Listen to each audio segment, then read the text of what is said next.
ವಿಶ್ವ ಪರಿಸರ ದಿನಾಚರಣೆಯ ಅಂಗವಾಗಿ ವಾಲಿಶೆಟ್ಟರ್ ಫೌಂಡೇಶನ್ನ ವತಿಯಿಂದ ಕಲಘಟಗಿಯ ಪ್ರಾದೇಶಿಕ ಅರಣ್ಯ ಇಲಾಖೆ ಹಾಗೂ ಅಂಚೆ ಇಲಾಖೆಯ ಸಹಯೋಗದೊಂದಿಗೆ ಸಸಿಗಳನ್ನು ನೆಡುವ ಕಾರ್ಯಕ್ರಮವನ್ನು ಕಲಘಟಗಿಯ ಅಂಚೆ ಕಚೇರಿ, ದಾಸ್ತಿಕೊಪ್ಪದ ಸರ್ಕಾರಿ ಪ್ರಥಮ ದರ್ಜೆ ಕಾಲೇಜು ಹಾಗೂ ಗುಡ್ ನ್ಯೂಸ್ ವೆಲ್ಫೇರ್ ಸಂಸ್ಥೆಯ ಕಲಾ ಮತ್ತು ವಾಣಿಜ್ಯ ಕಾಲೇಜಿನ ಆವರಣದಲ್ಲಿ ಹಮ್ಮಿಕೊಳ್ಳಲಾಗಿತ್ತು. ಈ ಸಂದರ್ಭದಲ್ಲಿ ವಾಲಿಶೆಟ್ಟರ್ ಫೌಂಡೇಶನ್ನ ಗೌರವ ಕಾರ್ಯದರ್ಶಿ ವೀರಭದ್ರಪ್ಪ ವಾಲಿಶೆಟ್ಟರ್, ಸಹ ಕಾರ್ಯದರ್ಶಿ ಮಹಾಂತೇಶ್ ಲೋಕೂರ್ ಮತ್ತು ತಂಡದ ಎಲ್ಲ ಸದಸ್ಯರು, ಅರಣ್ಯ ಇಲಾಖೆಯ ಅರುಣ್ ಕುಮಾರ್ ಅಷ್ಟಗಿ, ರಮೇಶ್ ಕಡೆಮನಿ ಮತ್ತು ಸಿಬ್ಬಂದಿ ವರ್ಗದವರು, ಕಲಘಟಗಿಯ ಅಂಚೆ ಕಚೇರಿಯ ಸಬ್ ಪೋಸ್ಟ್ ಮಾಸ್ಟರ್ ನಿಂಗಪ್ಪ ಗೋಪಾಲಿ ಸೇರಿದಂತೆ ಎಲ್ಲ ಸಿಬ್ಬಂದಿ ವರ್ಗದವರು ಉಪಸ್ಥಿತರಿದ್ದರು.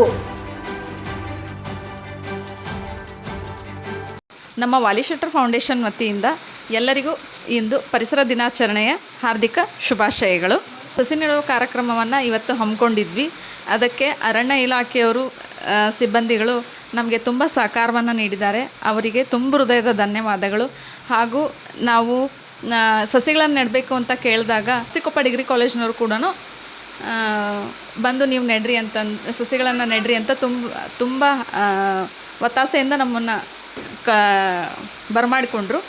ಅಂಚೆ ಇಲಾಖೆಯವರು ಕೂಡ ತುಂಬ ಸಹಕಾರ ನೀಡಿದರು. ಗುಡ್ ನ್ಯೂಸ್ ಕಾಲೇಜಿನವರು ಕೂಡ ತುಂಬ ಪ್ರೀತಿ ಸಹಕಾರದಿಂದ ನಮಗೆ ಸಸಿ ನೆಡೋದಕ್ಕೆ ತುಂಬ ಸಹಕಾರ ಕೊಟ್ಟರು. ಎಲ್ಲರಿಗೂ ಮತ್ತೊಮ್ಮೆ ನಮ್ಮ ವಾಲಿಶೆಟ್ಟರ್ ಫೌಂಡೇಶನ್ ವತಿಯಿಂದ ತುಂಬ ಹೃದಯದ ಧನ್ಯವಾದಗಳು. ಇವಾಗಿನ ಪರಿಸ್ಥಿತಿಯಲ್ಲಿ ಗಿಡಗಳು ಇರಲಾರ್ದ ಕಾರಣ ತಾಪಮಾನ ಹೆಚ್ಚಾಗತ್ತೈತಿ. ಮಳೆ ಇಲ್ಲ, ಬೆಳೆ ಇಲ್ಲ.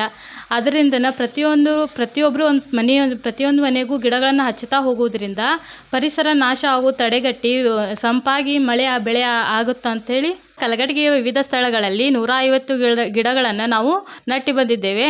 ಗಿಡಗಳನ್ನು ಬೆಳೆಸೋಕ್ಕಾಗ್ಲಿಕ್ಕೂ ಕನಿಷ್ಠ ಪಕ್ಷ ಉಳಿಸ್ಕೊಂಡು ಹೋಗೋಣ ಅಂತ ಹೇಳ್ತಾ ಈ ಸಮಯದಲ್ಲಿ ನಾನು ಹೇಳಕ್ಕೆ ಇಷ್ಟಪಡ್ತೀನಿ.